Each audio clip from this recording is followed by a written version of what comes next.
ज्योतिष का कहना है कि हमारे चारों तरफ ऊर्जाओं के क्षेत्र हैं, एनर्जी फील्ड्स हैं, और वो पूरे समय हमें प्रभावित कर रहे हैं। जैसा मैंने कल कहा कि जैसे ही बच्चा जन्म लेता है तो जन्म को वैज्ञानिक भाषा में हम कहें एक्सपोजर, जैसे कि फिल्म को हम एक्सपोज करते हैं कैमरे में। जरा सा शटर आप दबाते हैं, एक क्षण के लिए कैमरे की खिड़की खुलती है और बंद हो जाती है। उस क्षण में जो भी कैमरे के समक्ष आ जाता है वो फिल्म पर अंकित हो जाता है। फिल्म एक्सपोज हो गई, अब दोबारा उस पर कुछ अंकित ना होगा, अंकित हो गया।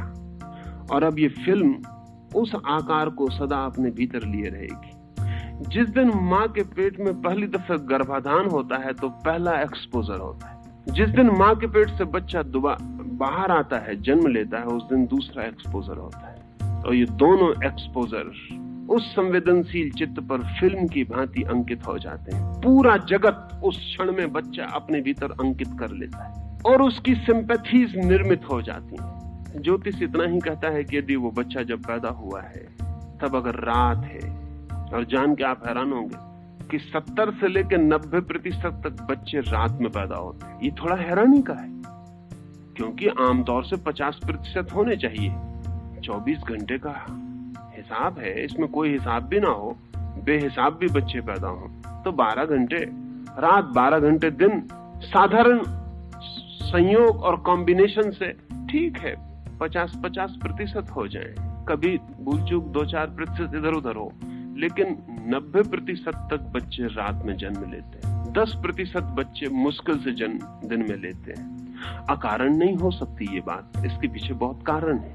समझे, एक बच्चा रात में जन्म लेता है तो उसका जो एक्सपोजर है, उसके चित्त की जो पहली घटना है इस जगत में अवतरण की, वो अंधेरे से संयुक्त होती है, प्रकाश से संयुक्त नहीं होती। इस सिर्फ उदाहरण के लिए कह रहा हूं, क्योंकि बात तो और विस्तीर्ण है। सिर्फ उदाहरण के लिए कह रहा हूं, उसके चित्त पर जो पहली घटना है वो अंधकार है। सूर्य अनुपस्थित है, सूर्य की ऊर्जा अनुपस्थित है, चारों तरफ जगत सोया हुआ है, पौधे अपने पत्तियों को बंद किए हुए, पक्षी अपने पंखों को सिकोड़ के आंखें बंद किए हुए अपने घोंसलों में छिप गए।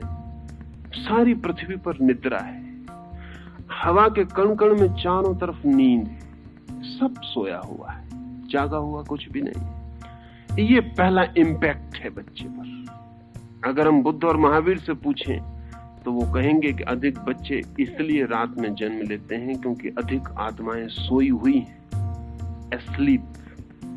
दिन को वो नहीं चुन सकते पैदा होने के लिए, दिन को चुनना कठिन है। और हजार कारण हैं, और हजार कारण हैं। एक कारण महत्वपूर्ण है ये भी, अधिकतम लोग सोए हुए हैं, अधिकतम लोग तंद्रित हैं, अधिकतम लोग निद्रा में हैं, अधिकतम लोग आलस्य में, प्रमाद में हैं। सूर्य के जागने के साथ उनका जन्म ऊर्जा का जन्म होगा। सूर्य के डूबे हुए अंधेरे की आड़ में उनका जन्म नींद का जन्म होगा। रात में एक बच्चा पैदा हो रहा है तो एक्सपोजर एक तरह का होने वाला है, जैसे कि हमने अंधेरे में एक फिल्म खोली हो या प्रकाश में एक फिल्म खोली हो, तो एक्सपोजर भिन्न होने वाले। एक्सपोजर की बात थोड़ी और समझ लेनी चाहिए, क्योंकि वो ज्योतिष के बहुत गहराइयों से संबंधित। जो वैज्ञानिक एक्सपोजर के संबंध में खोज करते हैं कि एक्सपोजर की घटना बहुत बड़ी है, छोटी घटना नहीं है, क्योंकि जिंदगी भर वो आपका पीछा करेगी। एक मुर्गी का बच्चा पैदा होता है, पैदा हुआ कि भागने लगता है मुर्गी के पीछे। हम कहते हैं कि माँ के पीछे भाग रहा है, वैज्ञानिक कहते हैं नहीं, माँ से कोई संबंध नहीं, एक्सपोजर। हम कहते हैं अपनी माँ के पीछे भाग रहा है, लेकिन वैज्ञानिक कहते हैं नहीं। पहले हम भी ऐसी सोचते थे कि माँ के पीछे भाग रहा है, लेकिन बात ऐसी नहीं। और जब सैकड़ों प्रयोग किए गए तो बात सही हो गई है। वैज्ञानिकों ने सैकड़ों प्रयोग किए, मुर्गी का बच्चा टूट रहा है, अंडा फूट रहा है, चूजा बाहर निकल रहा है, तो उन्होंने मुर्गी को हटा लिया, उसकी जगह रबर का गुब्बारा रख दिया। बच्चे ने जिस चीज को पहली दफा देखा वो रबर का गुब्बारा था, माँ नहीं थी। आप चकित होंगे ये जान के कि वो बच्चा एक्सपोज्ड हो गया। इसके बाद वो रबर के गुब्बारे को ही माँ की तरह प्रेम कर सका, फिर वो अपनी माँ को नहीं प्रेम कर सका। रबर का गुब्बारा हवा में उधर उधर जाएगा तो वो पीछे भागेगा, उसकी माँ भागती रहेगी तो उसकी फिक्र ही नहीं करेगा। रबर के गुब्बारे के प्रति वो आश्चर्यजनक रूप से संवेदनशील हो गया। जब थक जाएगा तो गुब्बारे के पास टिक के बैठ जाएगा, वो गुब्बारे को प्रेम करने की कोशिश करेगा, वो गुब्बारे से चोंच लड़ाने की कोशिश करेगा, लेकिन मां से नहीं। इस संबंध में बहुत काम लॉरेंज नाम के एक वैज्ञानिक ने किया, और उसका कहना है कि वो जो फर्स्ट मूवमेंट एक्सपोजर है वो बड़ा महत्वपूर्ण है। वो मां से इसलिए संबंधित हो जाता है, मां होने की वजह से नहीं, फर्स्ट एक्सपोजर की वजह से। इसलिए नहीं कि वो मां है इसलिए उसके पीछे दौड़ता है, इसलिए कि वही सबसे पहले उसको उपलब्ध होती है इसलिए पीछे दौड़ता है। अभी इस पर और काम चला है। तो जिन बच्चों को मां के पास बड़ा न किया जाए वो किसी स्त्री को जीवन में कभी प्रेम करने में समर्थ नहीं हो पाते, एक्सपोजर ही नहीं हो पाता। अगर एक बच्चे को उसकी मां के पास बड़ा न किया जाए तो स्त्री का जो प्रतिबिंब उसके मन में बनना चाहिए वो बनता ही नहीं। और अगर पश्चिम में आज होमोसेक्सुअलिटी बढ़ती हुई है तो उसके एक बुनियादी कारणों में वो कारण हेटेरोसेक्सुअल विजातीय यौन के प्रति जो प्रेम है वो पश्चिम में कम होता चला जाता है और सजातीय यौन के प्रति प्रेम बढ़ता चला जाता है, जो विकृति है। लेकिन वो विकृति होगी क्योंकि दूसरे यौन के प्रति जो प्रेम है पुरुष का स्त्री के प्रति और स्त्री का पुरुष के प्रति वो बहुत सी शर्तों के साथ है। पहला तो एक्सपोजर जरूरी है, बच्चा पैदा हुआ है तो उसके मन पर क्या एक्सपोज हो। अब ये बहुत सोचने जैसी बात, दुनिया में स्त्रियां तब तक सुखी न हो पाएंगी जब तक उनका एक्सपोजर माँ के साथ हो रहा है, उनका एक्सपोजर पिता के साथ होना चाहिए। पहला इम्पैक्ट लड़की के मन पर पिता का पड़ना चाहिए, तो ही वो किसी पुरुष को भरपूर मन से प्रेम करने में समर्थ हो पाएगी। अगर पुरुष स्त्री से जीत जाता है तो उसका कुल कारण इतना है कि लड़के और लड़कियां दोनों ही माँ के पास बड़े होते हैं। तो लड़के का एक्सपोजर तो बिल्कुल ठीक होता है स्त्री के प्रति, लेकिन लड़की का एक्सपोजर बिल्कुल ठीक नहीं होता।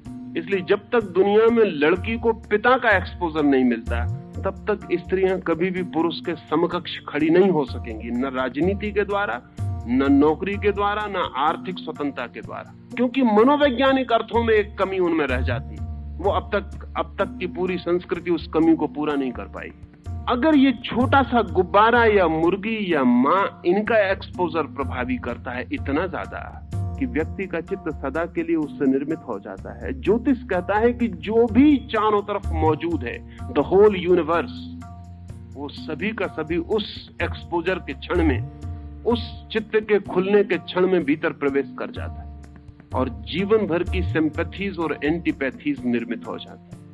उस क्षण जो नक्षत्र पृथ्वी को चारों तरफ से घेरे हुए हैं, नक्षत्र घेरे हुए हैं, उसका कुल मतलब इतना कि उस क्षण पृथ्वी के ऊपर जिन नक्षत्रों की रेडियो एक्टिविटी का प्रभाव पड़ रहा है। अब वैज्ञानिक मानते हैं कि प्रत्येक ग्रह की रेडियो एक्टिविटी अलग है।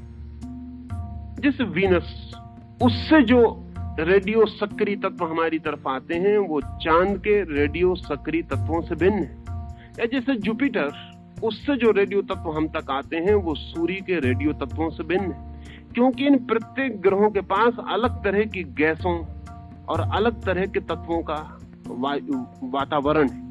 उन सबसे अलग अलग प्रभाव पृथ्वी की तरफ आते हैं। और जब एक बच्चा पैदा हो रहा है तो पृथ्वी के चारों तरफ क्षितिज को घेर कर खड़े हुए जो भी नक्षत्र हैं, ग्रह हैं, उपग्रह हैं, दूर आकाश में महातारे हैं, वे सब के सब उस एक्सपोजर के क्षण में बच्चे के चित्त पर गहराइयों तक प्रवेश कर जाते हैं। फिर उसकी कमजोरियां, उसकी ताकतें, उसका सामर्थ्य सब सदा के लिए प्रभावित हो जाता है। अब जैसे हिरोशिमा में एटम बम के गिरने के बाद पता चला, उसके पहले पता नहीं था। हिरोशिमा में एटम जब तक नहीं गिरा था तब तक इतना ख्याल था कि एटम गिरेगा तो लाखों लोग मरेंगे, लेकिन ये पता नहीं था कि पीढ़ियों तक आने वाले बच्चे प्रभावित हो जाएंगे। हिरोशिमा और नागासाकी में जो लोग मर गए, वो तो एक क्षण की बात थी, समाप्त हो गए। लेकिन हिरोशिमा में जो वृक्ष बच गए, जो जानवर बच गए, जो पक्षी बच गए, जो मछलियां बच गईं, जो आदमी बच गए, वो सदा के लिए प्रभावित हो गए। अब वैज्ञानिक कहते हैं कि 10 पीढ़ियों में हमें पूरा अंदाज लग पाएगा कि क्या क्या परिणाम हुए, क्योंकि इनका सब कुछ रेडियो एक्टिविटी से प्रभावित हो गया। अब जो स्त्री बच गई है उसके शरीर में जो अंडे हैं वो प्रभावित हो गए। अब वो अंडे, कल उनमें से एक अंडा बच्चा बनेगा, वो बच्चा वैसे बच्चा नहीं होगा जैसा साधारणता होता, क्योंकि एक विशेष तरह की रेडियो सक्रियता उस अंडे में प्रवेश कर गई। वो लंगड़ा हो सकता है, लूला हो सकता है, अंधा हो सकता है, उसकी 4 आंखें भी हो सकती हैं, 8 हाथ भी हो सकते हैं, कुछ भी हो सकता है। अभी हम कुछ भी नहीं कह सकते कि वो कैसा होगा। उसका मस्तिष्क बिल्कुल रुग्ण भी हो सकता है, प्रतिभाशाली भी हो सकता है, वो जीनियस भी पैदा हो सकता है जैसा जीनियस कभी पैदा ना हुआ। अभी हमें कुछ भी पता नहीं कि वो क्या होगा। इतना पक्का पता है कि जैसा होना चाहिए था साधारण आदमी वैसा वो नहीं होगा। अगर एटम बहुत छोटी ताकत है, हमारे लिए बहुत बड़ी ताकत है। एक एटम 1,20,000 आदमियों को मार पाया हिरोशिमा और नागासाकी में, वो बहुत छोटी ताकत है। सूर्य के ऊपर जो ताकत है उसका हम इससे कोई हिसाब नहीं लगा सकते। जैसे अरबों एटम बॉम्ब एक साथ फूट रहे हो, उतनी रेडियो एक्टिविटी सूरज के ऊपर है। और असाधारण है ये, क्योंकि सूरज 4 अरब वर्षों से तो पृथ्वी को ही गर्मी दे रहा है, और उससे पहले से। और अभी भी वैज्ञानिक कहते हैं कि कम से कम 4000 वर्ष तक तो ठंडे होने की कोई संभावना नहीं। प्रतिदिन इतनी गर्मी 10 करोड़ मील दूर है पृथ्वी से। हिरोशिमा में जो घटना घटी उसका प्रभाव 10 मील से ज्यादा दूर नहीं पड़ता। 10 करोड़ मील दूर सूरज है, 4 अरब वर्षों से तो वो हमें सारी गर्मी दे रहा है, फिर भी अभी रिक्त नहीं हुआ है। पर ये सूरज कुछ भी नहीं है, इससे महासूर्य है। ये सब तारे हैं जो आकाश के, और इन प्रत्येक तारों से अपनी व्यक्तिगत और निजी क्षमता की सक्रियता हम तक प्रवाहित होती है।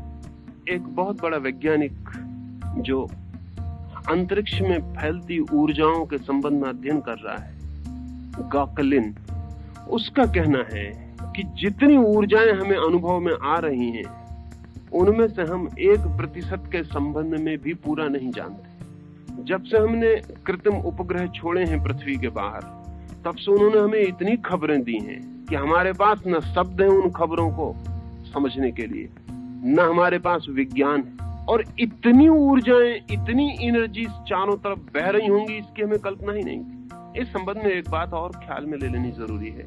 इस जगत में, जैसा मैंने कल कहा, लोग सोचते हैं कि ज्योतिष कोई विकसित होता हुआ विज्ञान है। मैंने आपसे कहा हालत उल्टी।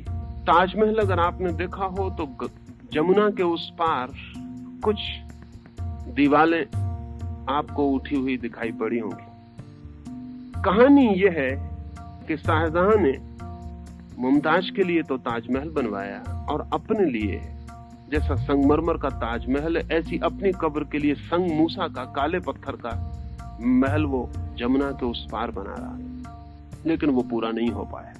ऐसी कथा सदा से प्रचलित थी, लेकिन अभी ऐतिहासिकों ने खोज की है तो पता चला कि वो जो उस तरफ दीवारें उठी खड़ी हैं वो किसी बनने वाले महल की दीवारें नहीं है, वो किसी बहुत बड़े महल की जो गिर चुका खंडहर है। पर उठती दीवारें और खंडहर एक से मालूम पड़ सकते हैं। एक नए मकान की दीवार उठ रही है, अधूरी है, मकान बना नहीं। हजारों साल बाद तय करना मुश्किल हो जाएगा कि नए मकान की बनती दीवार है या किसी बने बनाए मकान की जो गिर चुका उसकी बची खुची अवशेष खंडहर है। पिछले 300, 400, 500 सालों से यही समझा जाता था कि वो जो दूसरी तरफ महल खड़ा हुआ है वो शाहजहां बनवा रहा था, वो पूरा नहीं हो पाया। लेकिन अभी जो खोजबीन हुई है उससे पता चलता है कि वो महल पूरा था, और न केवल ये पता चलता है कि वो महल पूरा था, बल्कि ये भी पता चलता है कि ताजमहल शाहजहां ने खुद कभी नहीं बनवाया। वो भी हिंदुओं का बहुत पुराना महल है जिसको सिर्फ कन्वर्ट किया, जिसको सिर्फ थोड़ा सा फर्क किया। क्योंकि और कई दफे इतनी हैरानी होती है कि जिन बातों को हम सुनने के आदी हो जाते हैं फिर उनसे भिन्न बात को हम सोचते भी नहीं। ताजमहल जैसी एक भी कब्र दुनिया में किसी ने नहीं बनाई। कब्र ऐसी बनाई ही नहीं जाती, कब्र ऐसी बनाई ही नहीं जाती। ताजमहल के चारों तरफ सिपाहियों के खड़े होने के स्थान है, बंदूकें और तोपें लगाने के स्थान है। कब्रों की बंदूकें और तोपें लगा के कोई रक्षा नहीं करनी पड़ती। वो महल है पुराना, उसको सिर्फ कन्वर्ट किया गया है कब्र में।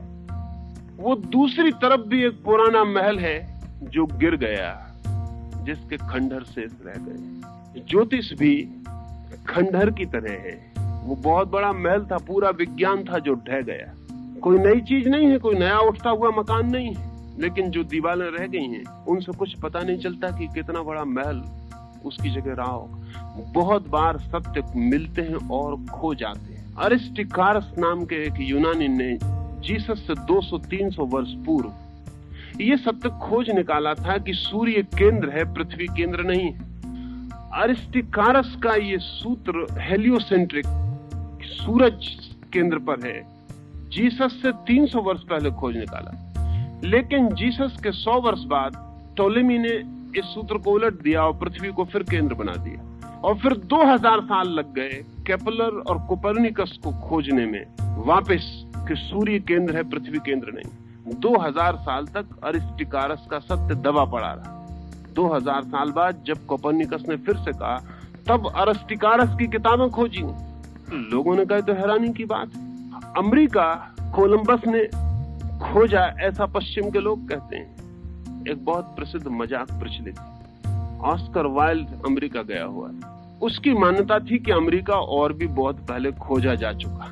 और ये सच है, ये सच्चाई है कि अमेरिका बहुत दफे खोजा जा चुका और पुनः पुनः खो गया, उससे संबंध सूत्र टूट गए। एक व्यक्ति ने ऑस्कर वाइल्ड को पूछा कि हम सुनते हैं कि आप कहते हैं अमेरिका पहले भी खोजा जा चुका है, तो क्या आप नहीं मानते कि कोलंबस ने पहली खोज की?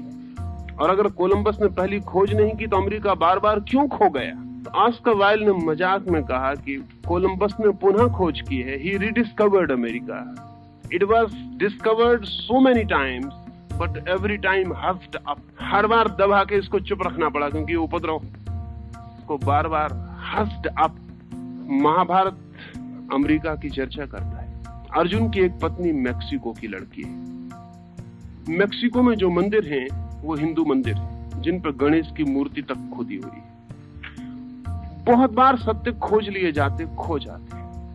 बहुत बार हमें सत्य पकड़ में आ जाता है, फिर खो जाता है। ज्योतिष उन बड़े से बड़े सत्यों में से एक है जो पूरा का पूरा ख्याल में आ चुका और खो गया। उसे फिर से ख्याल में लाने के लिए बड़ी कठिनाई है।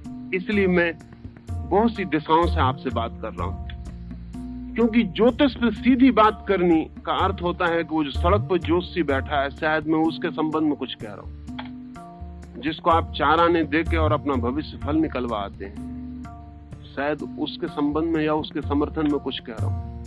नहीं, ज्योतिष के नाम पर 100 में से 99 धोखाधड़ी है। और वो जो 100वां आदमी है, 99 को छोड़ के उसे समझना बहुत मुश्किल है, क्योंकि वो कभी इतना डॉगमेटिक नहीं हो सकता कि कह दे कि ऐसा होगा ही, क्योंकि वो जानता है कि ज्योतिष बहुत बड़ी घटना है। इतनी बड़ी घटना है कि आदमी बहुत झिझक के ही वहां पैर रख सकता है।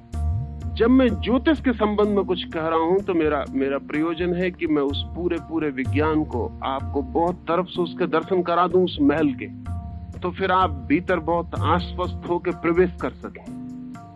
और मैं जब ज्योतिष की बात कर रहा हूं तो ज्योतिषी की बात नहीं कर रहा हूं, उतनी छोटी बात नहीं है, पर आदमी की उत्सुकता उसी में है कि उसे पता चल जाए कि वो उसकी लड़की की शादी इस साल होगी कि नहीं होगी।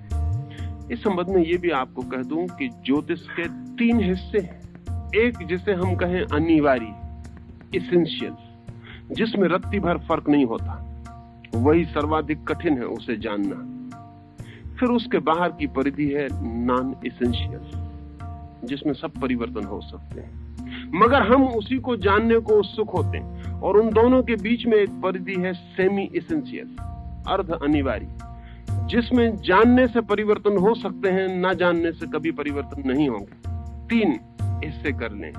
इसेंशियल जो बिल्कुल गहरा है, अनिवार्य जिसमें कोई अंतर नहीं हो सकता, उसे जानने के बाद उसके साथ सहयोग करने के सिवाय कोई उपाय नहीं। धर्मों ने इस अनिवार्य तत्व की खोज के लिए ही ज्योतिष की इजाद की, उस तरफ गए। उसके बाद दूसरा हिस्सा है सेमी इसेंशियल, अर्ध अनिवार्य। अगर जान लेंगे तो बदल सकते हैं, अगर नहीं जानेंगे तो नहीं बदल पाएंगे। अज्ञान रहेगा तो जो होना है वही होगा, ज्ञान होगा तो अल्टरनेटिव्स हैं, विकल्प हैं, बदलाहट हो सकती है। और तीसरा सबसे ऊपर का सरफेस, वो है नॉन एसेंशियल, उसमें कुछ भी जरूरी नहीं, सब संयोगिक। लेकिन हम जिस ज्योतिषी की बात समझते हैं वो नॉन एसेंशियल का ही मामला है। एक आदमी कहता मेरी नौकरी लग जाएगी या नहीं लग जाएगी। चांतारों के प्रभाव से आपकी नौकरी के लगने न लगने का कोई भी गहरा संबंध नहीं। एक आदमी पूछता है मेरी शादी हो जाएगी, नहीं हो जाएगी। शादी के बिना भी समाज हो सकता है। एक आदमी पूछता है कि मैं गरीब रहूंगा कि अमीर रहूंगा। एक समाज कम्युनिस्ट हो सकता है, कोई गरीब और अमीर नहीं होगा। नॉन एसेंशियल हिस्से हैं जो हम पूछते हैं। एक आदमी पूछता है कि 80 साल में मैं सड़क पर से गुजर रहा था और एक संतरे के छिलके पे पैर पड़ के गिर पड़ा, तो मेरे चांद तारों का इसमें कोई हाथ है या नहीं है? अब कोई चांद तारे से तय नहीं किया जा सकता कि फला फला नाम के संतरे से और फला फला सड़क पर आपका पैर फिसले। इन निपट गंवारी। लेकिन हमारी उत्सुकता इसमें है कि आज हम निकलेंगे सड़क पर से तो कोई छिलके पे पैर पड़ के फिसल तो नहीं जाएगा। इन नॉन एसेंशियल है। ये हजारों कारणों पर निर्भर है, लेकिन इसके होने की कोई अनिवार्यता नहीं। इसका बीइंग से, आत्मा से कोई संबंध नहीं है। ये घटनाओं की सतह है। ज्योतिष से इसका कोई लेना देना नहीं है। और चूंकि ज्योतिषी इसी तरह की बातचीत में लगे रहते हैं, इसलिए ज्योतिष का भवन गिर गया।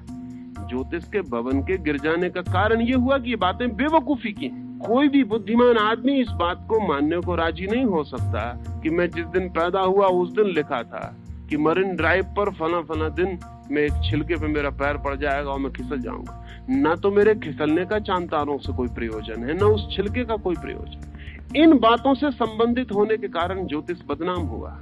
और हम सबकी उत्सुकता यही है कि ऐसा पता चल जाए। इससे कोई संबंध नहीं। सेमी इसेंशियल कुछ बातें हैं, जैसे जन्म, मृत्यु, सेमी इसेंशियल। अगर आप इसके बाबत पूरा जान लें तो इसमें फर्क हो सकता है, और न जाने तो फर्क नहीं होगा। चिकित्सा की हमारी जानकारी बढ़ जाएगी तो हम आदमी की उम्र को लंबा कर लेंगे, कर रहे। अगर हमारी एटम बम की खोजबीन और बढ़ती चलेगी तो हम लाखों लोगों को एक साथ मार डालेंगे। मारा है। ये सेमी इसेंशियल, अर्ध अनिवार्य जगत है, जहां कुछ चीजें हो सकती हैं, नहीं भी हो सकती हैं। अगर जान लेंगे तो अच्छा है, क्योंकि विकल्प चुने जा सकते हैं। इसके बाद इसेंशियल का, अनिवार्य का जगत है, वहां कोई बदलाहट नहीं होती। लेकिन हमारी उत्सुकता पहले तो नॉन एसेंशियल में रहती है, कभी शायद किसी की सेमी एसेंशियल तक जाती है। वो जो एसेंशियल है, अनिवार्य है, अपरिहार्य है, जिसमें कोई फर्क होता ही नहीं, उस केंद्र तक हमारी पकड़ नहीं जाती, ना हमारी इच्छा जाती।